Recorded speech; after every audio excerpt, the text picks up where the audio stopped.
Oops, no, it's me. Hello, welcome to Sonic Talk number, what is it? It's 453, that's right. As we creep towards the magic 500 number, I think that's going to feel like quite an achievement when we get there, but still almost a year off, so not get too excited yet. This is the music technology podcast to do with electronic music, music production, live production, software, recording, all those kind of things. So welcome to one and all to, if you're watching, you're probably watching this via the YouTube live stream. It will be archived and also available as a complete show, but I chopped the mess off either end just to save our embarrassment. So please do subscribe on YouTube. It's also available on iTunes as an MP3. That's how this podcast actually started out, was MP3, so you can listen on your device on the way to work or whatever it is that you may do. But we do say thank you very much for joining us, and I want to say thank you very much to our chat room. We've got a nice fulsome chat room, as I'm allowed to say now, because I think I've reached the point where people complaining about the words I use every week sort of just slide off like a wax from a bald head, shall we say. So I'm going to say hello to our guests. Oh, I should say thank you to our sponsors, of course, iZotope. They are giving away a copy of their vocoder / vocal processing plugin, Vocalsynth. That'll be about halfway through the show, which is about an hour-ish long. Anyway, let's get to our guests.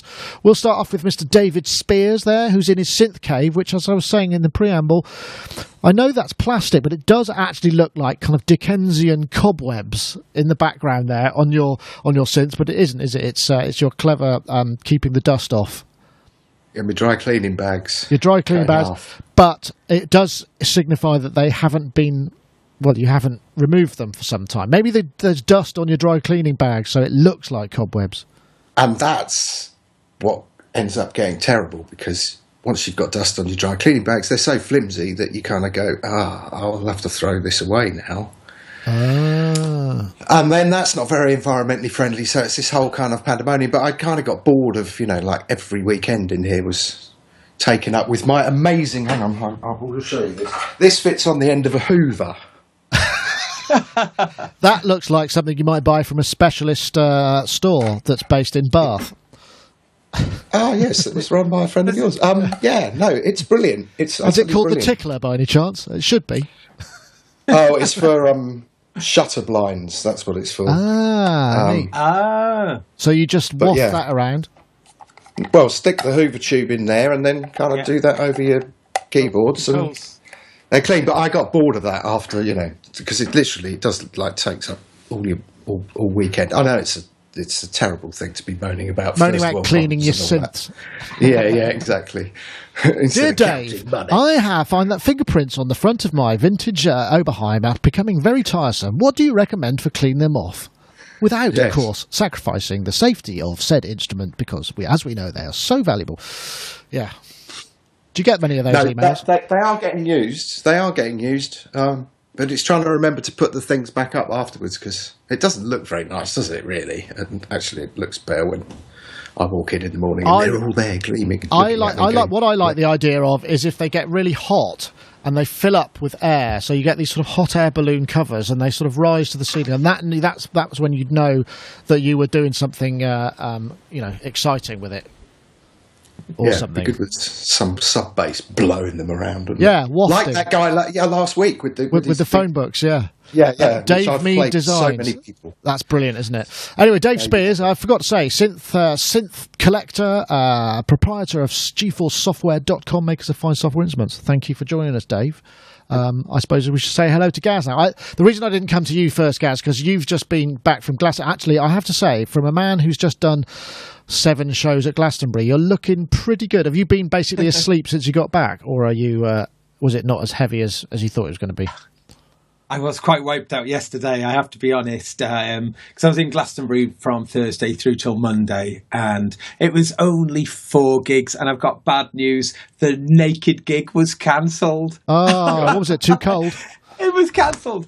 So I'm not quite sure what the details were, but But I was just really done in about that gig. I just did not know what to do. And people going, you got to do it, man, you got to do it. And I was, it's a struggle, it was a struggle. So that sadly or badly didn't happen. But the gigs, I played with 4 bands there, and it was fantastic. It was very diverse. Played with Afro-funk band, Matuki. Yeah. So doing really kind of, busy, funky bass lines, showing off. Slap it, huh?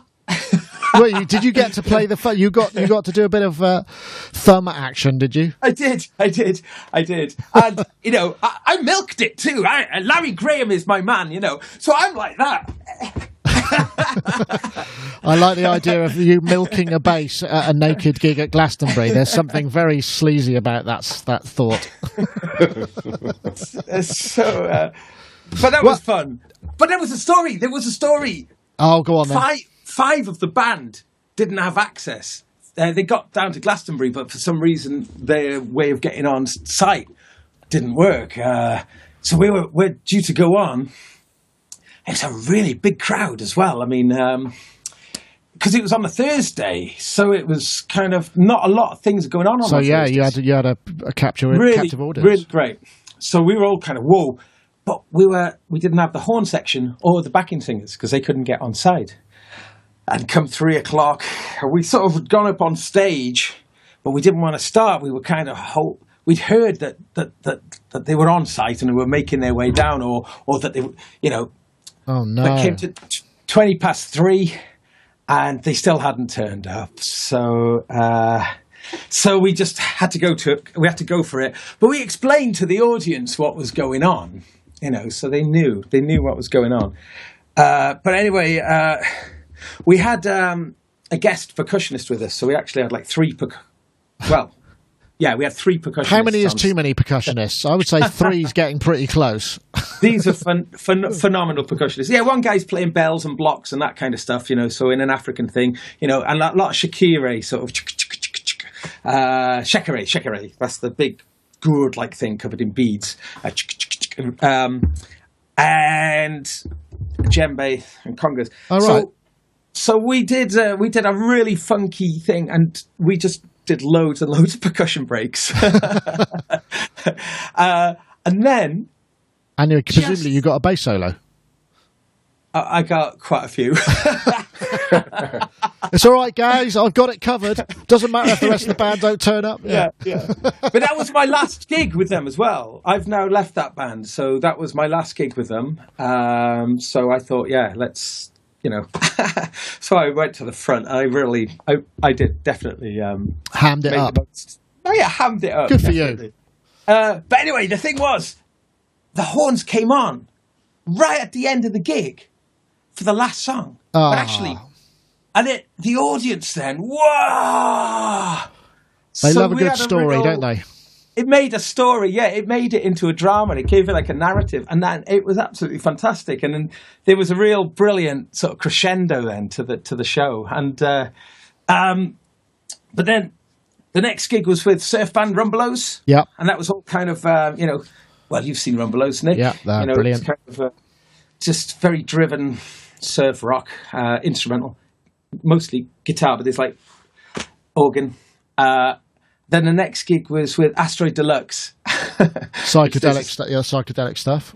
Yeah, and we did a very uncompromising psychedelic gig. It was very nice. Uncompromisingly psychedelic. Well, if you can't do that at Glastonbury, I don't know where you can do that. So good for you. Yeah, it's great. Did you get to use your synthesizers in the live environment on those big PAs? I mean, that was something I was going to ask you about. Not for this one. But I did that one with Charlotte Church a few weeks back. Okay. No, with this one, because I knew I was going to have to be trekking around. And actually, I'm glad because of the mud. Everyone's probably heard how muddy it was. Evis even said it was the muddiest one ever, which wasn't. It wasn't as muddy as 2007 or 1998. Yeah, they were much worse. They were much worse. But time goes by and they forget. But so the final gig then. I finished the one gig on Sunday about 11:30, and the next gig was 1 o'clock at the Rabbit Hole. That's the Charlotte Church. Yeah, I saw some footage of that. But that was having to make it across the site. It's quite a long way to where the Rabbit Hole is. So Glastonbury's an enormous site. Yeah, and there's huge. This part called the Park, which is at the outer edge of I'm not sure what direction it is, but one of the outer edges anyway. So it was a trek, but of course it was Arcadia was going on. Arcadia is this big Oh, it's the end of festival where they burn things and have lots of pyrotechnics, don't they? It's an enormous industrial kind of like spider thing that's, it's a thrilling thing. But, I had to get up through there to get up to the gig. That was with the Charlotte Church Pop Dungeon. I saw some footage of that, and I have to say, I think that looks fantastic. She could really sing it, and the song choices. Sounds great. And I think there was an article on Fact Mag or one of the mainstream press, and they just sort of went that is one of the top 20 things of Glastonbury, which I think so it must have been great to be involved in that. It was amazing. I mean, it was really great fun because it was anarchic, and we kind of, we were mixing stuff up. So you saw that there was on Vogue, Don't Let Go, which is like a night. Now, brilliant track. It's funny. See, it's a great track, but seeing like a very young audience, they all were singing it with all their hearts. That song, and it's kind of like, wow, it was really interesting. It's because it's been on Britain's Got Talent. And really? They cover the vocal group, not Britain's Got Talent. Not The Voice. What's the other one? The other X Factor. Yeah, they quite often use it for girl bands because it's so beautiful harmonies, and they're really low, and they're just There's been, I think, Little Mix did it, and so there is some precedent. It's been sort of exposed since then. That's possibly one reason. But that's a good example of the way we've been mixing stuff up. During the rehearsal, I went into 21st Century Schizoid Man over the top of them, singing it. And they carried on singing it. So that's why we kept it in. So we did that at the gig, So all the boys in the band, they just got what I was doing in the rehearsal. The drummer, he just got onto it straight away. And that was kind of the spirit of all the songs, just mixing up these wildly different elements and smashing them together. So the 21st Century Schizoid Man works really well. So I guess we're like, it was a mashup sort of. Oh, it sounds like a lot of fun. Just out of interest, I mean, obviously, Dave, did you watch some of the Glastonbury stuff? I remember I saw a couple of things. LCD Sound System looked really good. Did you watch any of the stuff on the Beeb? Because the Beeb do brilliant coverage of it. No, I watched very little this year. I saw the lads. I saw a bit of the lads, actually. That's Underworld, right? And that was really funny because me and the missus were in bed kind of looking at it going, nearly 60, He gave an amazing performance. It was brilliant, utterly brilliant. And again, like we said a couple of weeks ago, everything that I heard sounded great, but I didn't see very much, I have to say. I just thought it was hilarious that we were kind of tucked up in bed. Yeah, I was watching it. I watched Coldplay, which, I'm not a massive fan of Coldplay, but I have to say, there's something about the vibe of that band when you watch them live. You just think they are just really nice and not boring nice. Just their hearts are really in the right place. Chris Martin is just such a sort of smiley and sort of peace-loving individual. It really came across, and I just thought, good for you, because they did a thing with Viola Beach, who was the band young lads who passed, died in a tragic accident at the beginning of the year, and they just covered one of their songs. They said, well, we thought they should headline Glastonbury. This is what might have been, and just things like that sound a bit schmaltzy, but actually really translated well. Maybe it's my age, but I just thought that's lovely. My way. Can I tell you something funny? When Coldplay were playing, that's when Asteroid Deluxe were playing, and we'd been down the main stage to watch glorious Beck, earlier on, and they were giving out these wristbands. They were more like a watch. They were RGB LCD ones, weren't they? So LED, and they didn't work then. But they sent out some signal. They gave out 100,000 of them. So it sent out this coloured light. So I haven't seen the footage of it. Yeah, no, I did. I saw that. So basically what happens is at certain points in the show, the lights on the stage go a certain colour, and they get everybody to put their hands up in the air, and all of the lights on their hands were somehow the colours of them were controlled via some radio signal, and they all went. That was amazing, actually.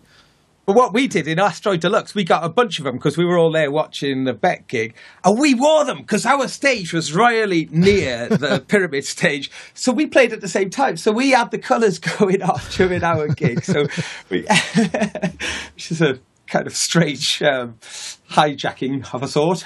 Yeah. Oh, excellent. Well, I'm glad you had a good time, and I'm glad you survived it. Just like I say, we've got a bumper live audience today. I don't know what's going on. It's well over 300, which is a good number for us.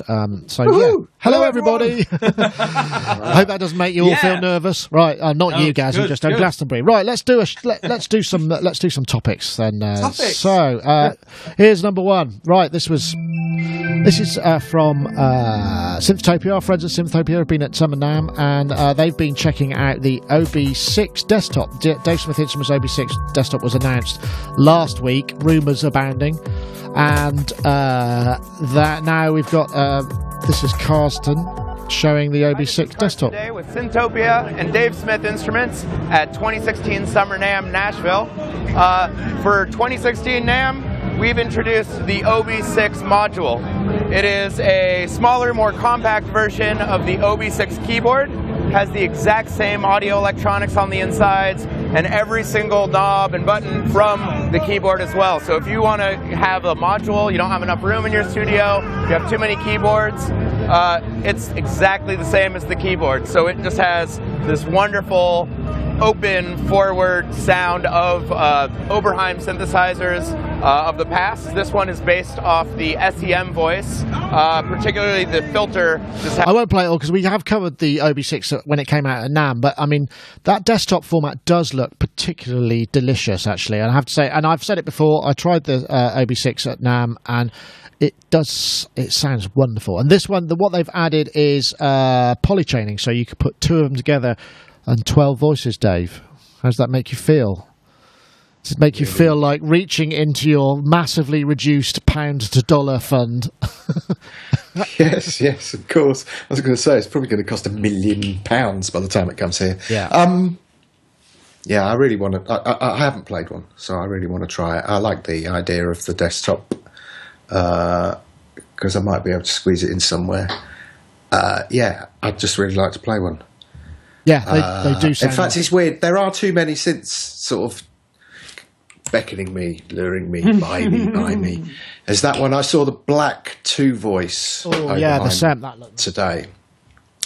Which, you know, with the sequencer and stuff, I'm like, ooh, that would be rather nice. And then obviously there's the Mini Moog and other things. So yeah, it's kind of there's a lot out there to kind of tempt me, and they're all around that kind of figure, aren't they? They are, yeah. But yeah, I really would like to try this. I think I said before, you know, we've got issues with one of the OB8s. When you tune it, one of the voices pops out. So, all right, you know, you've still got 7 voices to play with, but you can't actually then turn it off and turn it on again, and you get all 8. But it's the fragility of it that kind of concerns me, whereas there's these things where it's like, oh, yeah, I could buy this and get a warranty. Well, there is that. There is that, definitely. But it does look like a nice addition, and I think there's something cute. I mean, because obviously not everybody needs a keyboard; they've got keyboards that they like and what have you. But yeah, something that's I think people will be very keen on.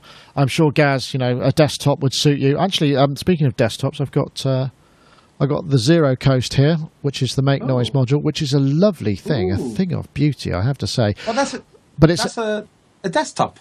It is. It's a sort of West Coast voice. It says Zero Coast, but I mean they say it's not really one or the other. But it certainly isn't an East Coast voice. There's no filter, and you know there are definitely it's a wave folder and stuff. And it's the thing that I'm finding. I mean I know about synthesis, but I'm not very au fait with West Coast synthesis, so it's much harder to review than a regular synth because you don't know where the sweet spots are and what they're so good at. So it's going to take me a little bit of time to get my head around, but looking forward to that.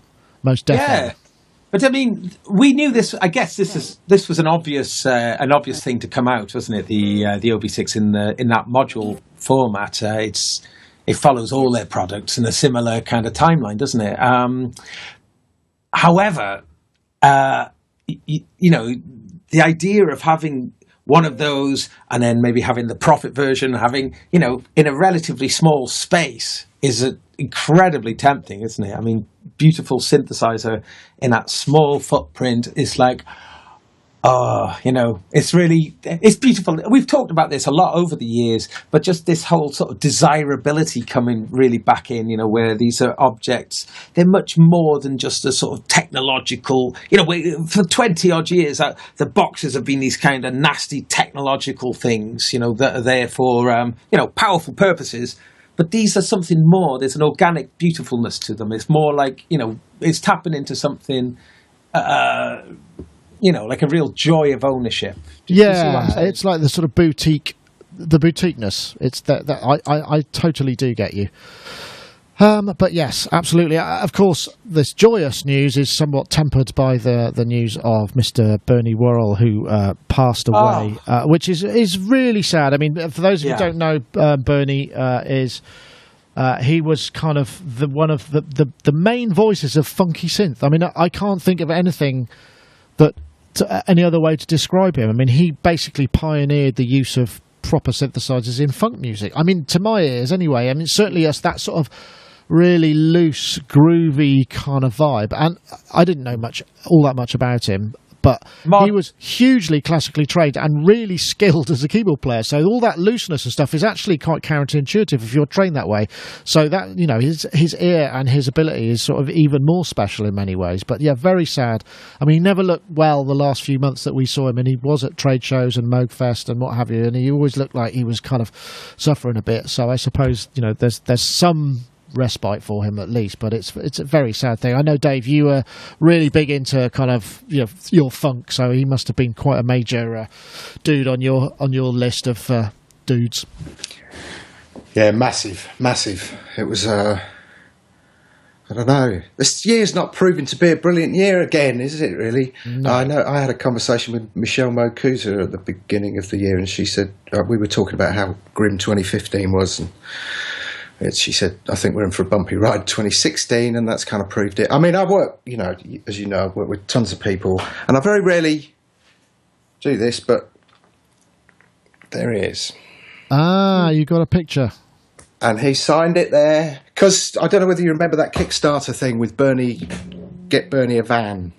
Oh, yeah.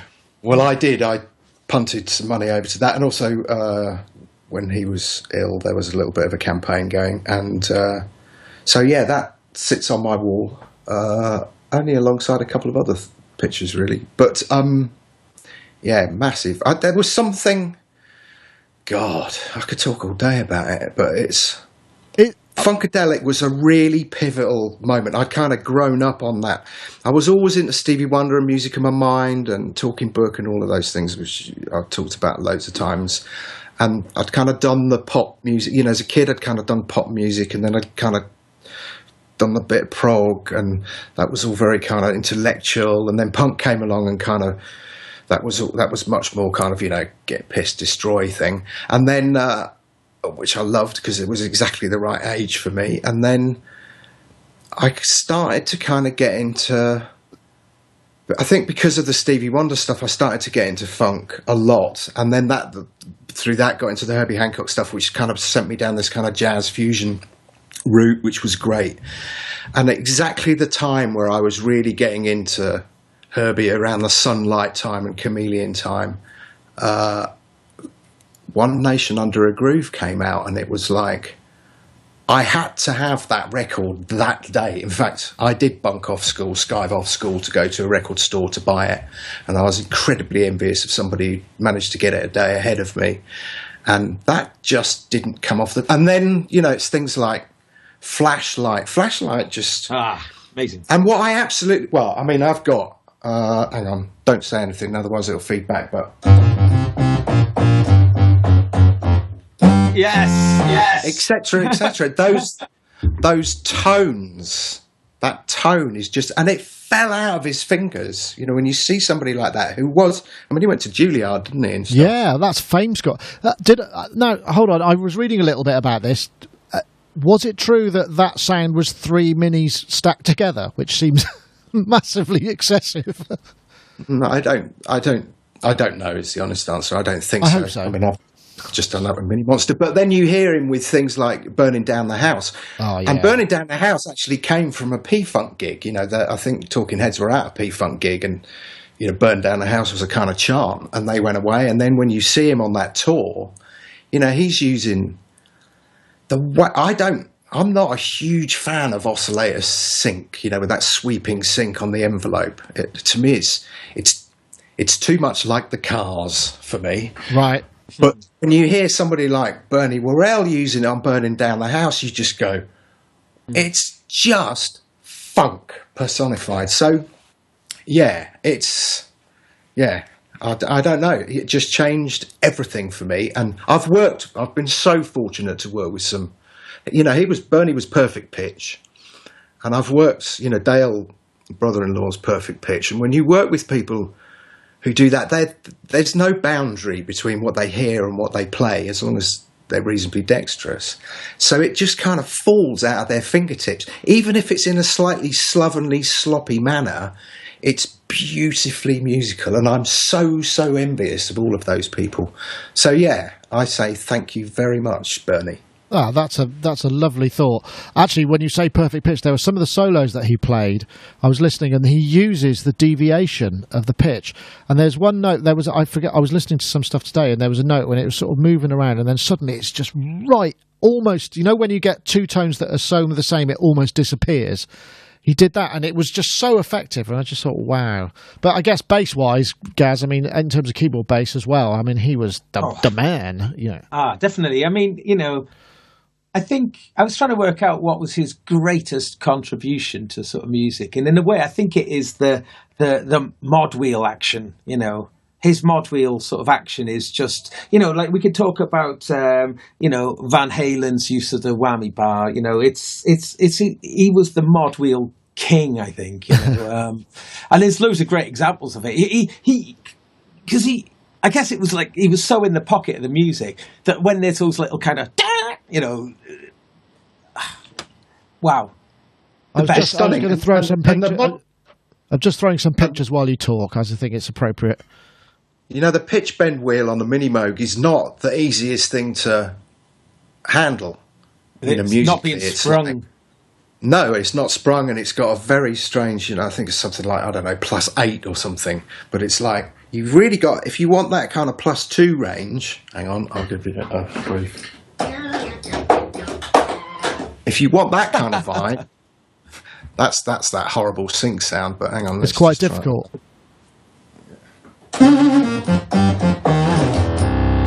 All that stuff.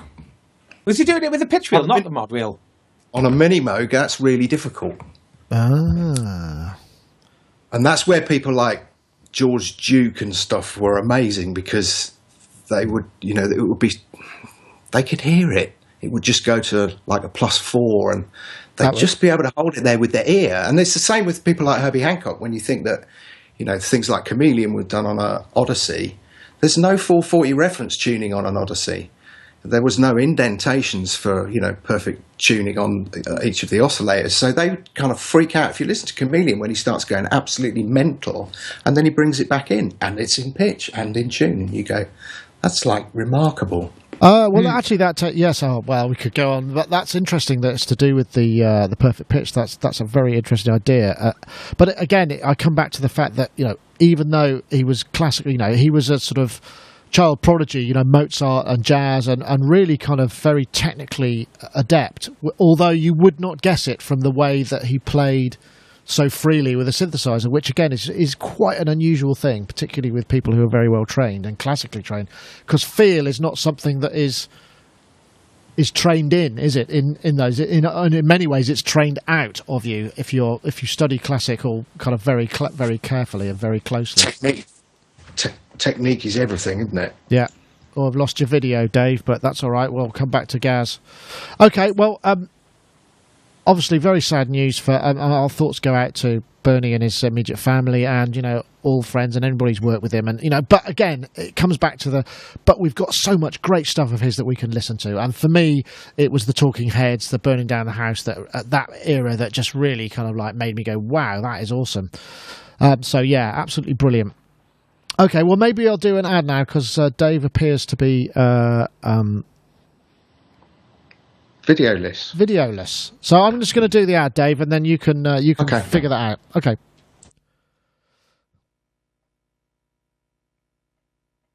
We want to say yes. So we'll say thank you very much to our sponsors. Show sponsors, of course, being iZotope, and here's a little information.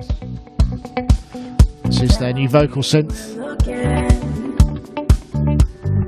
This is the vocoder module. Many modules in this vocal processing. There's Polyvox, which does harmonies.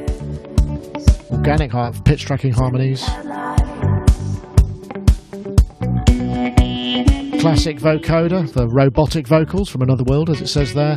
There's also CompuVox, which is more of a kind of Kraftwerkian, shall we say. Talkbox.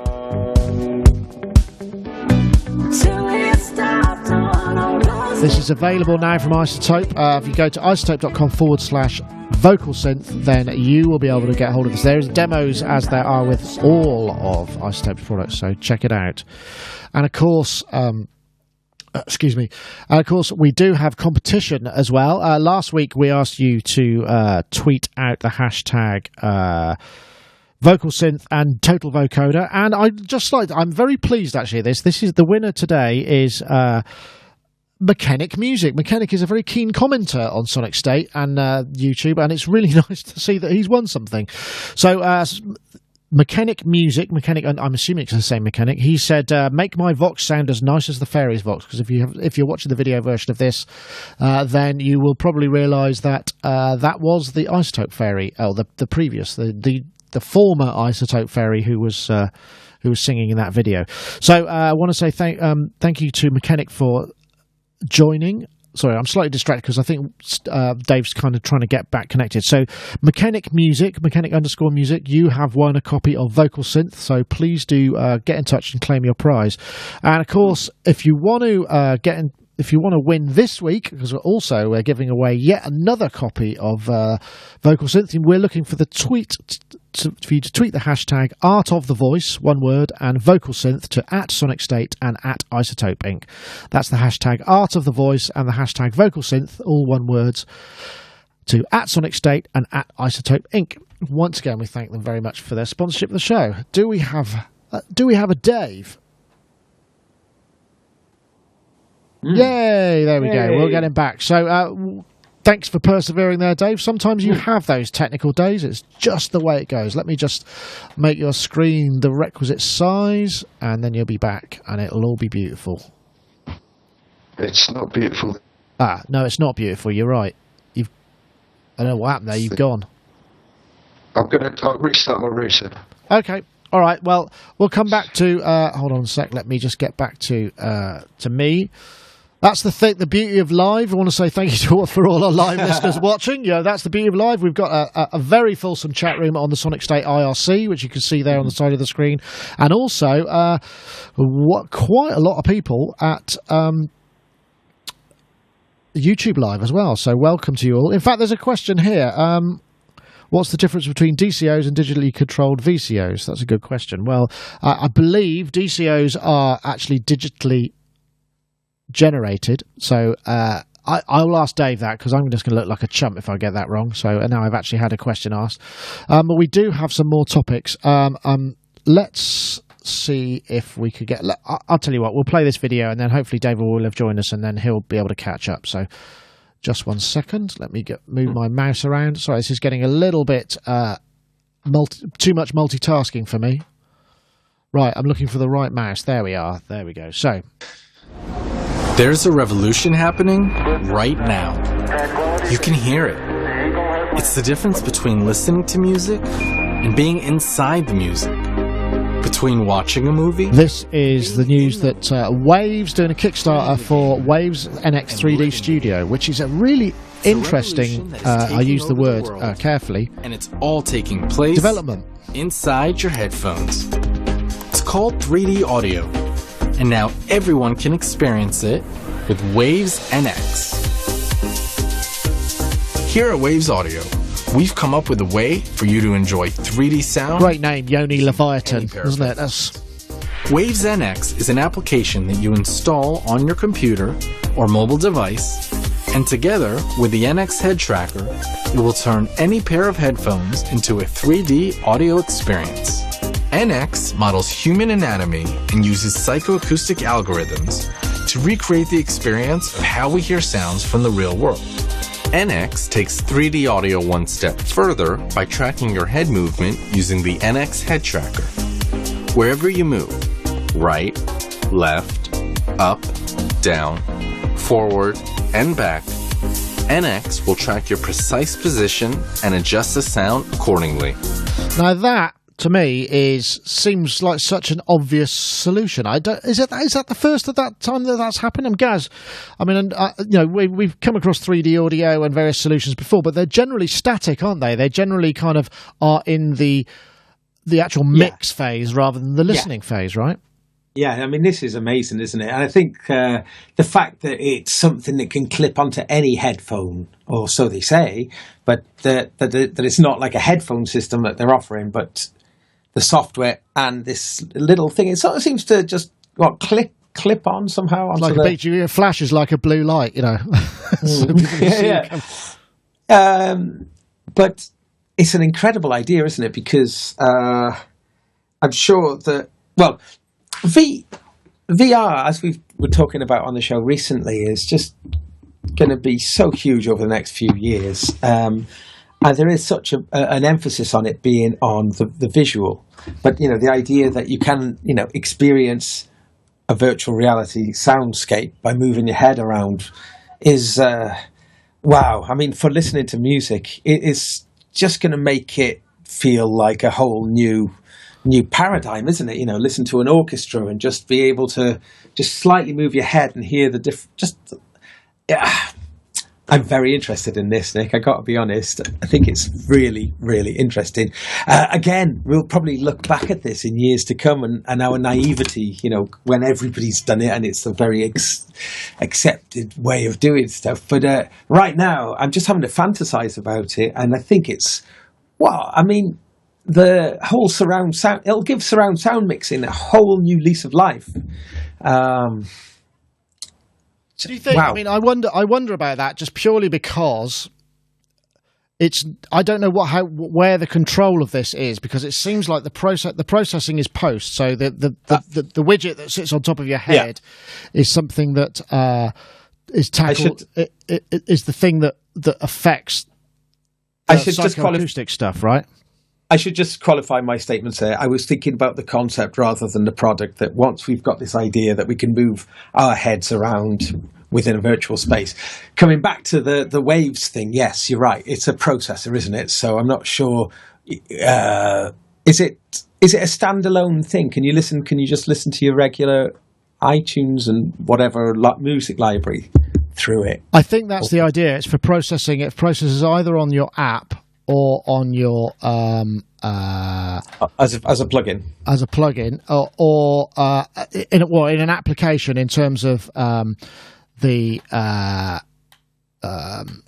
I trying to say? In terms of what I'm trying to do is try and get Dave connected at the same time as say a conversation. Well, so I think what it does is it processes music that's through it. So it's like either your iTunes output or maybe something if it's on your iOS device.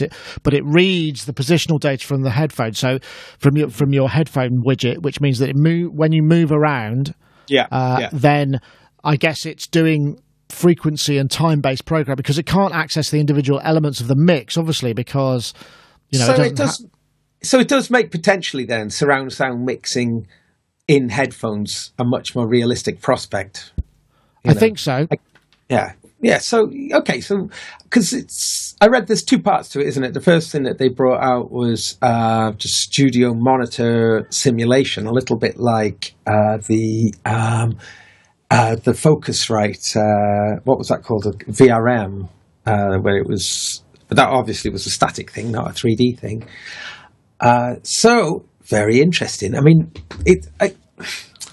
when these ideas become normal, when we've normalized these ideas, it's going to be interesting to see just what a difference it is. Right now, it does still feel like it's one step into the future. That's why I'm excited about it, because it makes sense. But I have been experiencing various things of VR recently as well, which has been very exciting. So there's a lot of amazing stuff to come in this area. We're all going to get completely absorbed in it. But, I mean, it does seem like this is possibly aimed at the gaming thing. Certainly from the video, there's an element of that going on. So, I mean, but this isn't the first thing that they've announced. I mean, the other thing that's actually quite major about this is a Kickstarter thing, and they've raised something like 100k of a 200k target to make this happen, and it's caused a bit of a ruction, really, because Waves being a pretty successful software company, presumably with R&D funds and what's have you available, it seems somehow not in the spirit of Kickstarter, but I don't know whether that's whether you have any thoughts on that. Hello? Have I lost you as well? Oh, lordy. Right, I think we might have to do a bit of a reset here. It feels like there's some sort of technical stuff going on. Gaz is coming back. That's all right. So here we go. We'll get there in the end. I do beg your pardon if you're watching live, but I guess that's the nature of liveness. It just goes like that sometimes. So I'm just trying to get back with Mr. Spears. Let's see if he's there now. Oh, no, he's offline as well. Good Lord. We seem to have all sorts of issues today. So, have we got Gaz back yet today? Let's see. Gaz, can you hear me? Hello, hello. Come in, number 2.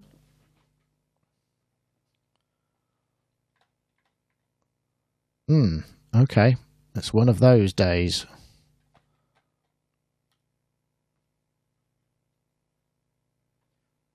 Well, the network doesn't seem to have gone, because if it had, then the stream wouldn't be going out there. But it seems that both of my Skype guests are having some form of network difficulty. So I do apologise for you watching live. I guess that's just the way it works in that way. But this Waves thing, I'll take some questions on the from the chat room, just because while I'm trying to get this back together again, it would probably be most helpful. I can't see Dave online yet, so I'm just waiting. Let's see if we can get one or the other. That would probably be a good start, but this is what we call live technical debugging, but it looks like we don't have any Gaz. Okay. Dave is offline. I think he was having router problems, so that may be his why he's not online. Let's see if we can get Gaz back again. This could be one of those days where an entire internet provider goes out and it's just not ours, it's just everybody else's, perhaps. I don't know. Let's see. So stand by. I'm just trying to get back in touch with Gaz now. Yeah. Is it an EU? Don't tell me Gaz has gone down. Yeah, he has as well, yeah. Bizarre, isn't it? It's the it's only EU internet. Only British internet, in fact. Dave, we were just talking about the Waves 3D headphone mixing thing, which I thought was actually quite an interesting concept because of the way that it tracked your head position, which actually is quite a different way of doing things, I think.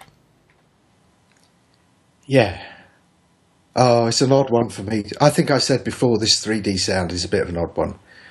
My analogy is always the same. It's a bit like fast food and pornography. It seems to promise everything and deliver nothing of any real substance.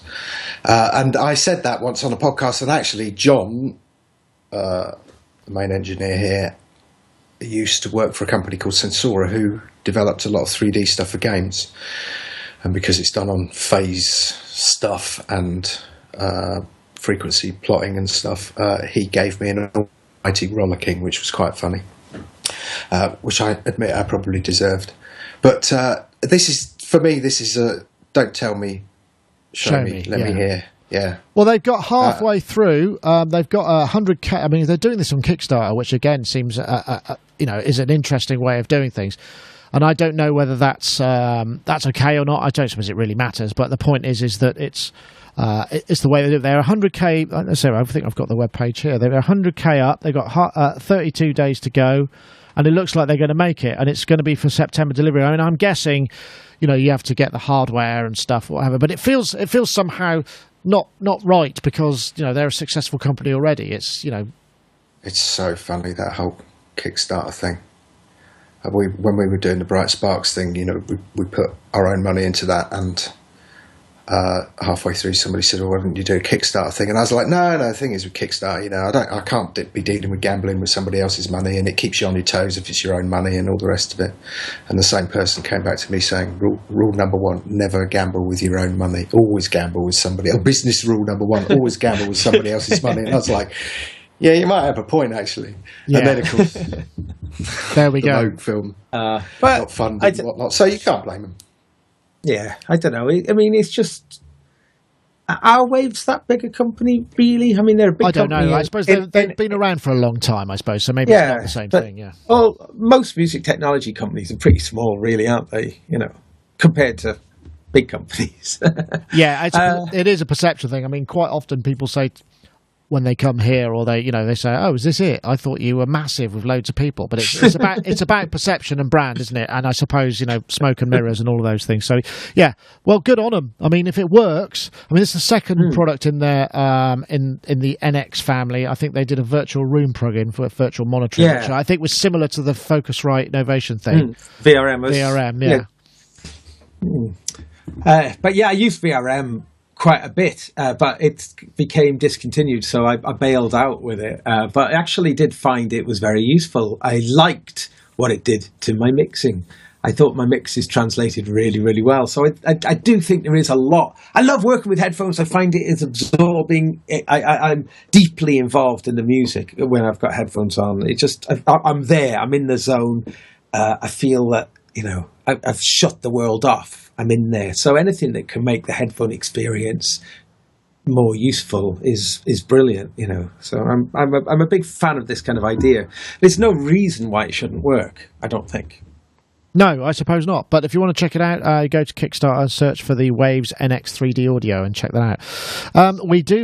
There are more topics. This one I like a lot. This is again another great video from our friends at Synthtopia from Summer NAMM. Oh, look, sponsored by Soundmondo, which is the new Yamaha sound site. There we go. Have to tap them up if they're advertising, obviously. But anyway, this is a chap. I don't know what the name of the guy is. Amelias Compass is the company. I'm with Amelias Compass. We're at our first NAMM show here with our new product. And the product is called Controller Hub 8. And it's a way to add expression controllers to your live performance. So this is the product itself. It has 8 1/4-inch tip ring sleeve connectors for attaching expression pedals and on-off foot switches and sustain switches and so forth.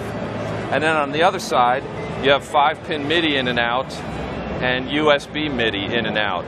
So the purpose of this is to allow you to hook up as many as 8 foot controllers and get them on USB, at which point they go into your laptop, your iPad, or other MIDI-enabled hardware, and you assign the controller movements to the internal parameters, which you can play in real time. You're using both your hands to play your instrument. Now, I do recommend you go and check that out, but I also, as I understand it, it will spit out via the MIDI port. So essentially, you could take a MIDI, an expression pedal, and map that to whatever. You could take up and down foot switches and increment through program changes. I mean, it's just lots and lots of ways to take an analog input and turn it into MIDI signals. And it's got flash ROM, so you save the parameters into flash ROM, and it's adjusted by a SysX. In fact, they've got a MIDI designer template for adjusting the behavior of all of the things like minimum, maximum value. And it just thought, what a brilliant idea. And I think it's quite expensive, about $400 for the box, but it's the sort of thing that if you have a need, then that's probably one of the only things that will do it. I mean, Gaz, you're playing, as your system gets more and more complex, both your hands are full with your bass. I mean, I guess as a guitarist, you're used to tapping around on the floor to get more things happening. Yeah, I mean, this thing, for instance, this is old, but this has got 6 expression pedal inputs on there, which are all mappable. So when I saw that thing, I was thinking, okay, well, it's like a cut down one of these without all this stuff. Is that Roland or a Behringer one? Yeah, it's the Roland FC200. So this is what I'm using with my MIDI bass setup. But I'm really interested in this idea, and I think it's really neat that, actually, I got to be honest, it is quite interesting to me, because I have got quite a lot of expression pedals, and the thing I'm doing at the moment is very much about that, because I'm playing MIDI bass. I love having loads of foot control. It's really amazing. But it is time consuming, isn't it? All this kind of stuff is very time consuming. It's live performance, isn't it, really? I think when you need to recreate stuff and you haven't got enough hands, fingers or bandwidth, I suppose. But one of the things I thought it would be amazing for is for looping, live loopers, because a lot of the live, physical loopers that have come out, they're very good, but there's a kind of limit to them. But with the computer-based loopers, like Mobius running inside of Ableton Live, if you take that sort of combo, the amount of amazing, build up an amazing multi-part song that you could do with lots of foot control. I think a lot of loopers would be very interested in this little box, I think. This is quite nice as well because, he's sort of talking about it as for foot controllers, but they could be anywhere, couldn't they? They could be all sorts of, if you wanted to build some sort of crazy thing with joysticks, switches, things. It's a really useful little box to have. Yeah, I mean, the chat room are all saying it could make it in Arduino. And I'm sure you could, but I guess to make it, gig-worthy, robust, and rememberable, and something you can stick on the floor and kick around is probably a different kettle of fish. Dave, you've got a lot of synths there.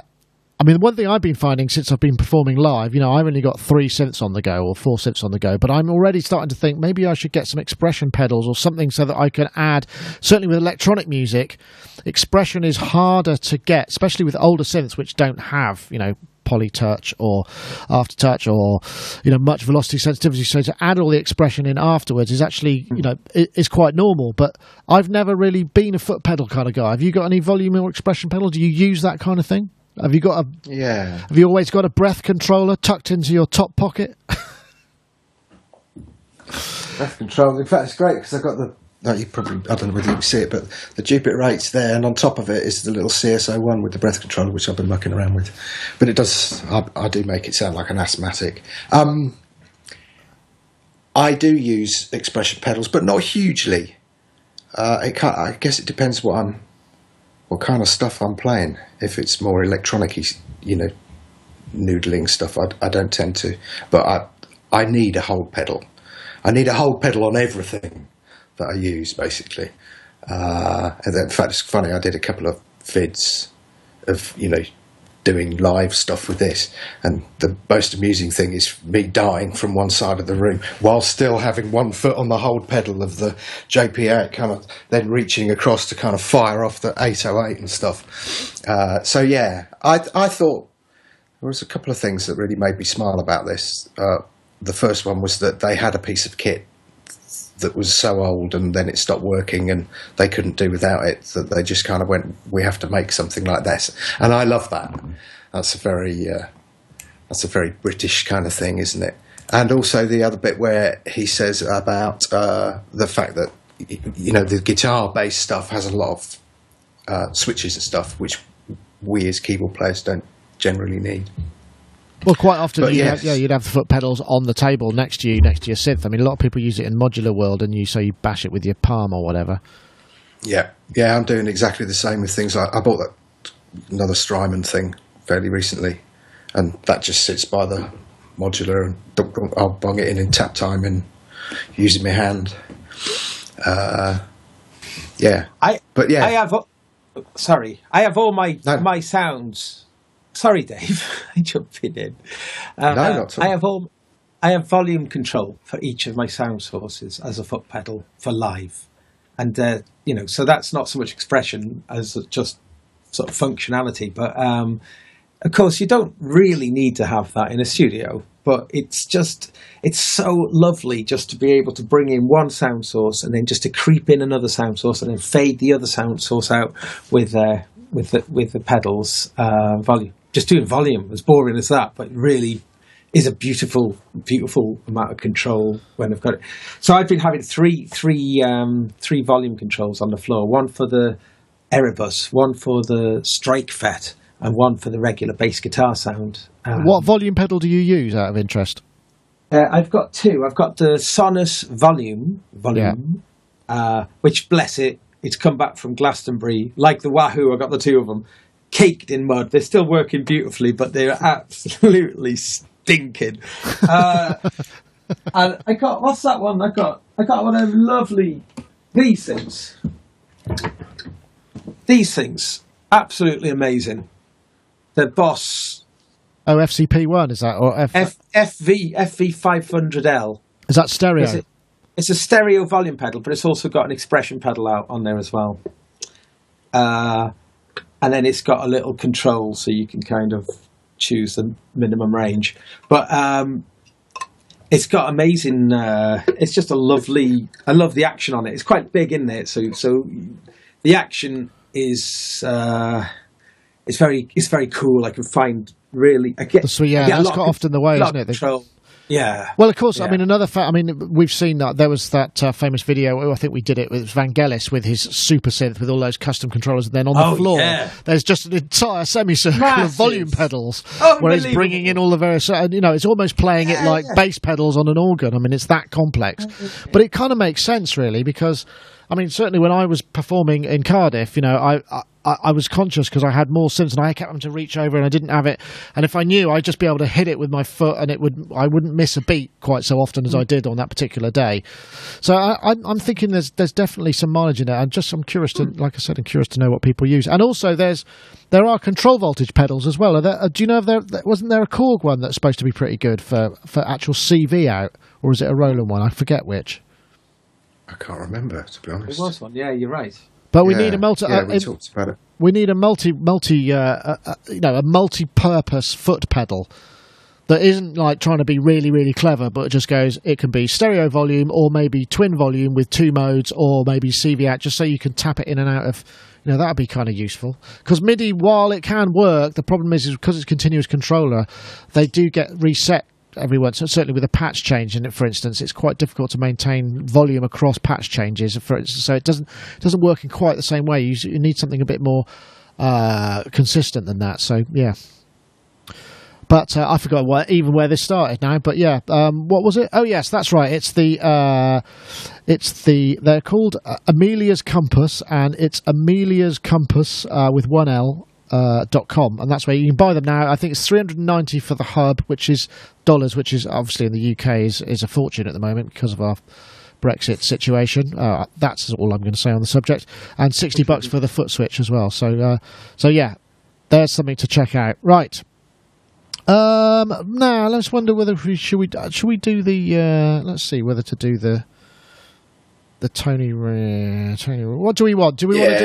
Yeah. I thought that was really good, actually. This is from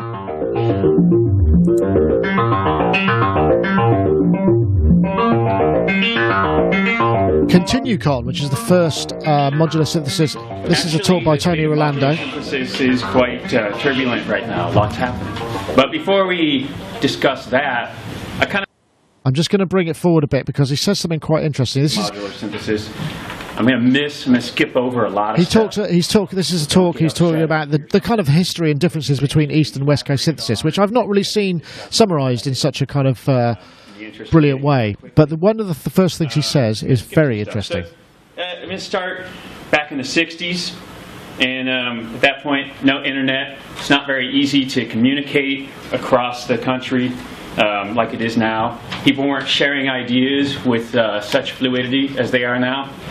And we had on the East Coast, Bob Moog developing his modular synthesizer, and on the West Coast, Don Buchla developing his, using pretty similar technology. I mean, it wasn't like there was a lot to choose from at that point for what you could do affordably. So they were using basically the same kind of stuff, but producing two very different instruments.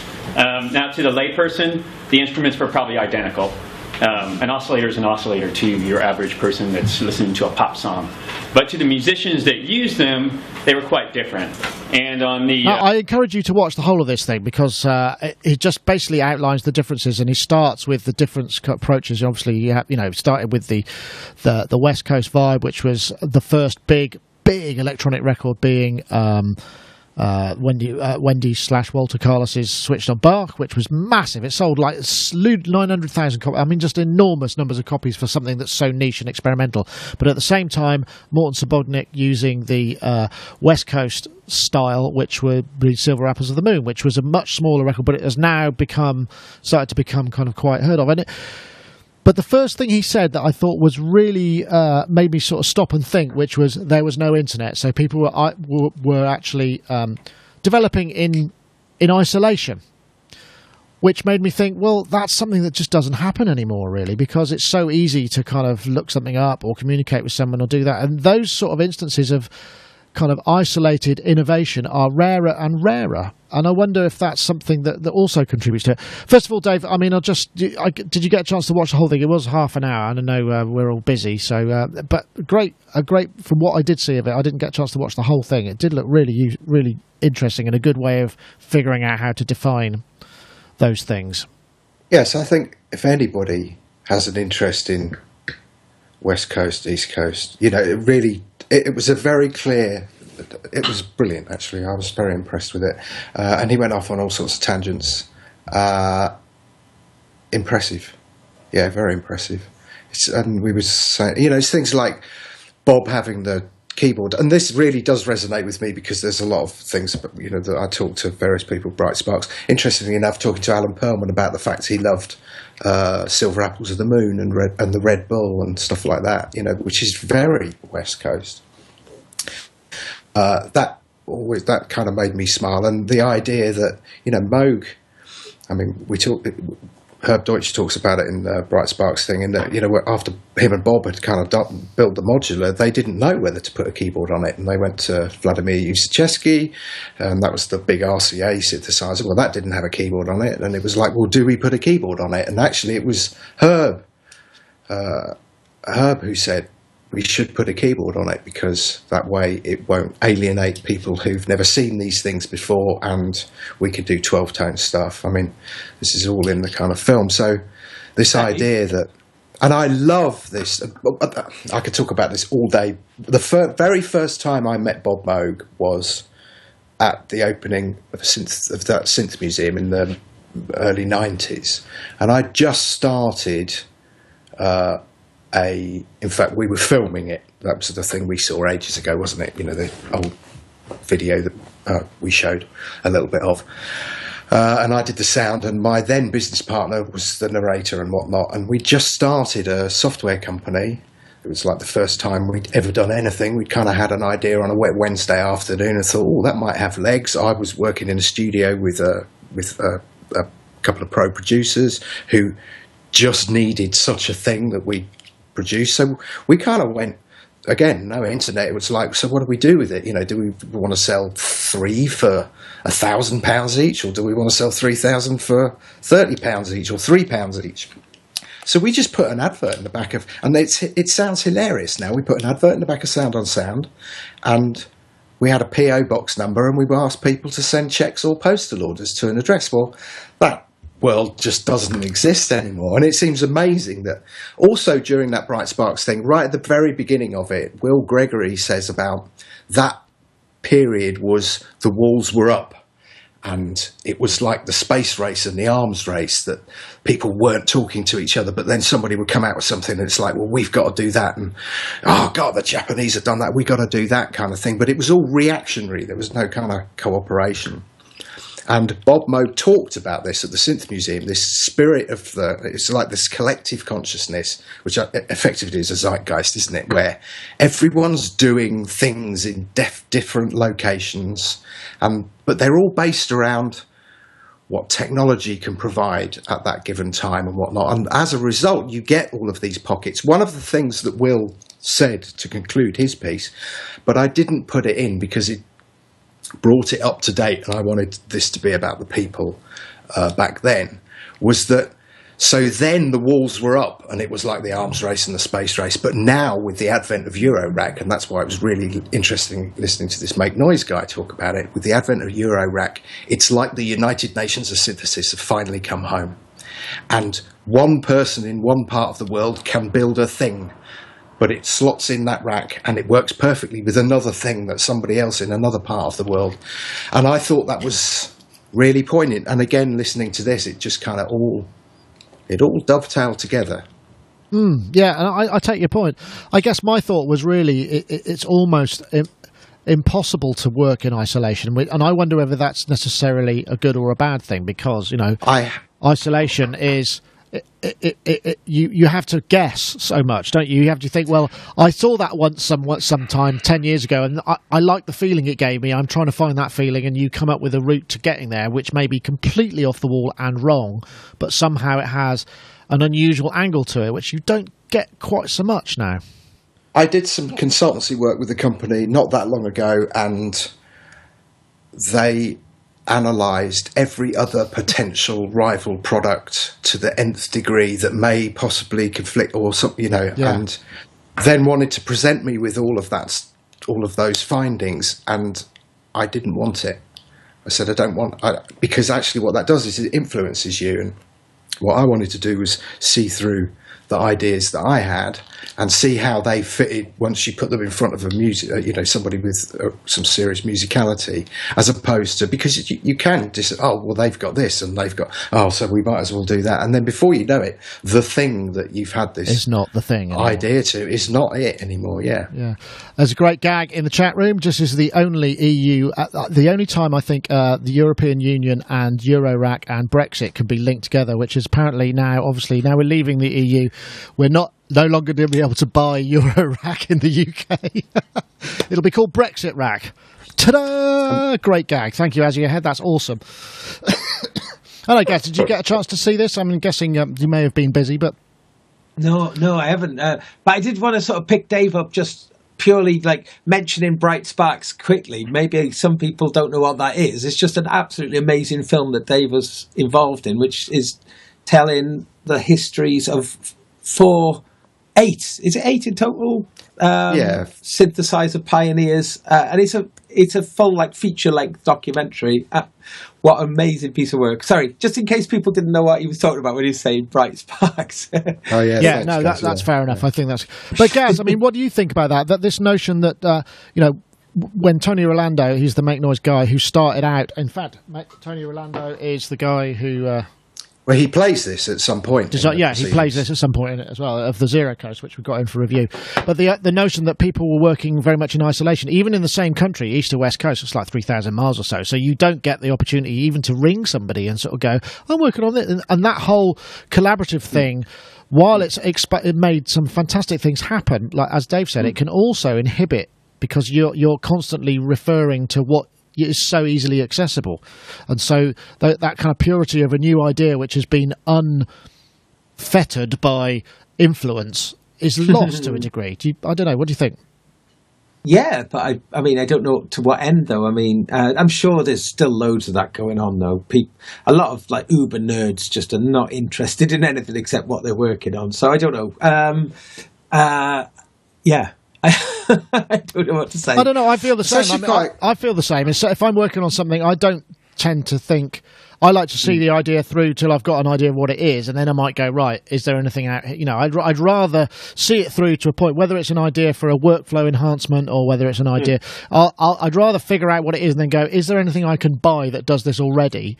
If not, then I got to get various different bits and hook them together. Or if there is, but it costs way more than I'm prepared to spend, then I'll figure out another way of doing it. In that. And again, in musical things, I mean, because we always have, as humans, it's the natural thing to pattern recognize. So somebody plays you a track, you're thinking, sounds a bit like it's got a bit of this about it, or it's got a bit of that about it.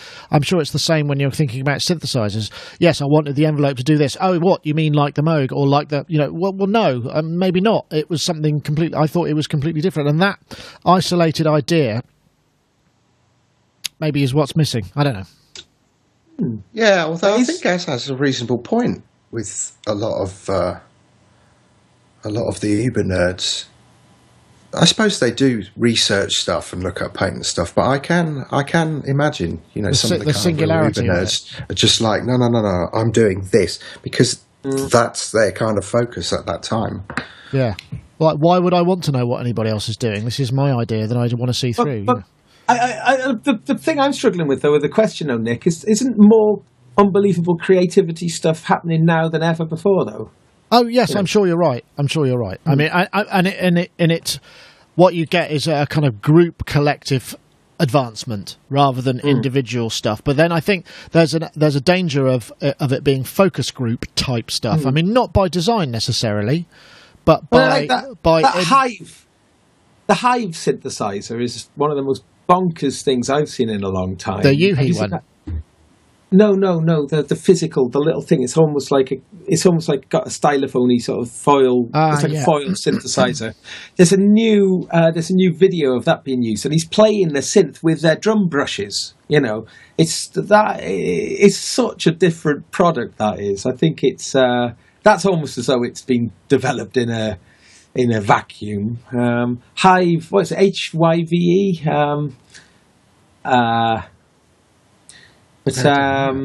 Yeah, well, actually, Rand said in the chat room, which I think I can hit there, so I don't get the always talk about East Coast versus West Coast, but EMS were probably more my heroes, which is actually a good point because they were neither.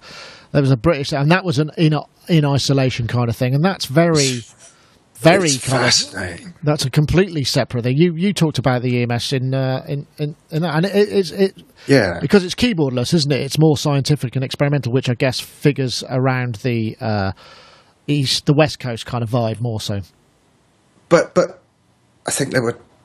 Well, I mean, talking to Zinoviev was amazing, and it was really fascinating. But I've actually been spending a lot of time with the AKS.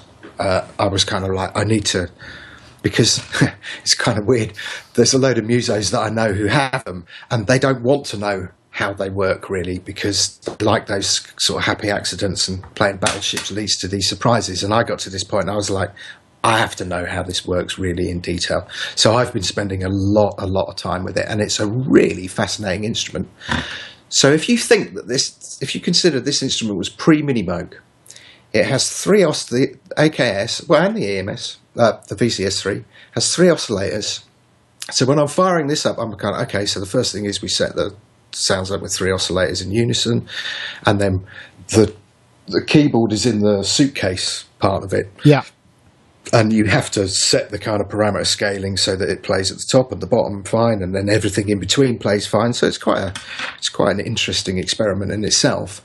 And then I suddenly realised, okay, VCO3 is not calibrated in the same way as VCO1 or VCO2. So it's clearly designed as an LFO. So it's so Minimoog-like. And one of the things that is revealed in Bright Sparks is that either Bob came to the UK to meet with Peter Zinoviev with a view to R.A. Moog distributing the VCS3. And the two would have just sat. As soon as I found that out, I was like, that again just pieces so many things together. What I absolutely adore about the EMS thing is it was all a way of Peter Zinoviev trying to fund his his music national museum. his national museum. That's what he wanted. Yeah. Wow. So it was like, well, we can't get an arts grant council for it because people are just going, well, electronic music is rubbish. And so, well, how are we going to fund it? Well, let's make some instruments to fund it. Let's flock up. Well, that's that gets back to that classic. How do you make $1 million? Start with 2, Yeah. That's interesting. Just for those of you who might also be interested, Thipal Sandra, we shot an interview with Thipal Sandra at Cymru Beats a couple of weeks back, or a weekend or so ago, and we also streamed his performance, which we've also put up online, I think, beginning of the week. And he starts a song with the Synthi AKS, and it's just literally, and he's picking it up and shaking it, and so it's well worth watching. I mean, it's challenging material, but it's got so many brilliant sounds and interesting things going on in it. So I heartily recommend you watch that. It's on our YouTube channel. It's one of the last 2 or 3 videos we put up.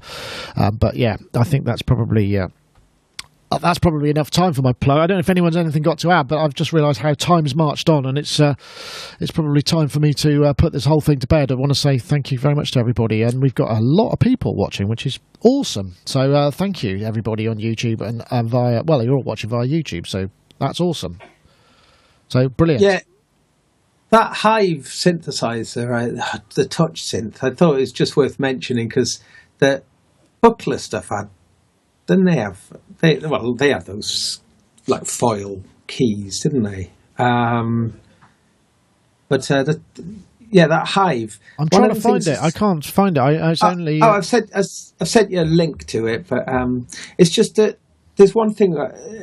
It's got it laid out. It looks like it's just a single octave of piano keyboard, but there's actually, I think it's 8 octaves. Is it across?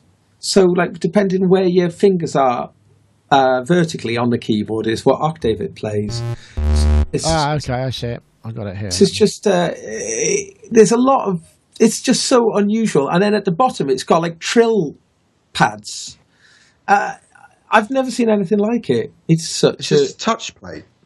Yeah. Okay. Yes. I'm just looking at it here. But he's just done a new. He's done a new video. I think it's only been out a couple of weeks.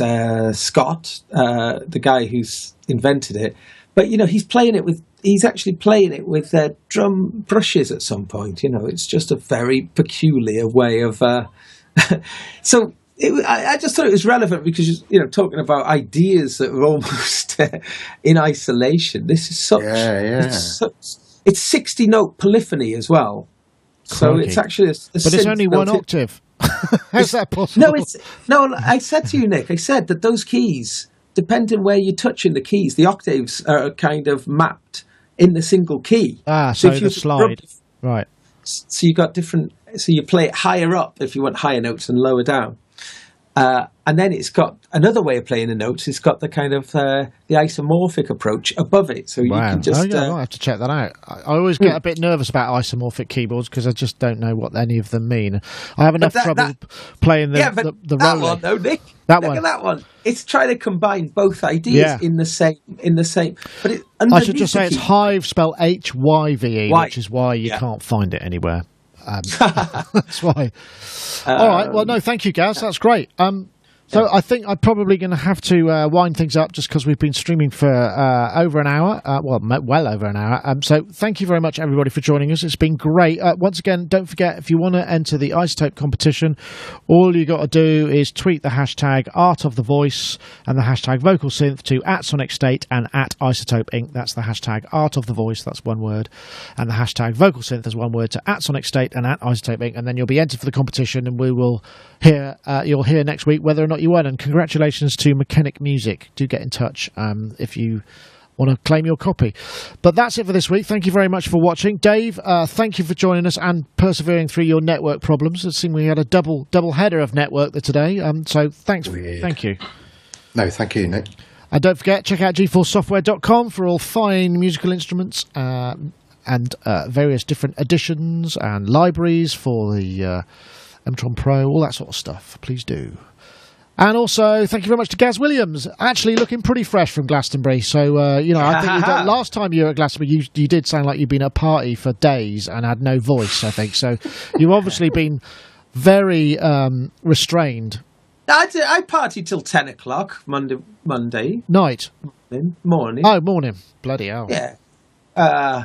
Because our gig was at 1 o'clock in the morning, so it was the post-gig party. Wow. And when I left, it was in full swing, so it wasn't fizzling at all. Jesus. I suppose there's no point in trying to get out of the place because it's so muddy and so difficult to get out. You may as well wait till the queue's gone at least, yeah. I got out easy. I waited until about 7 o'clock, 7:30. It was easy. It was straight out. I managed. I don't know. Maybe I was very fortunate, but it was. It was cool. I was parked a long way away though. But we bought one of those little. Trolleys that was extremely helpful. Yeah, trolleys. Even in mud. Yeah, definitely. I can thoroughly recommend that you do that. Anyway, guys, thank you very much for joining us. Look forward to speaking to you again soon. And that's it for Sonic Talk number 453. See you next week. See you later.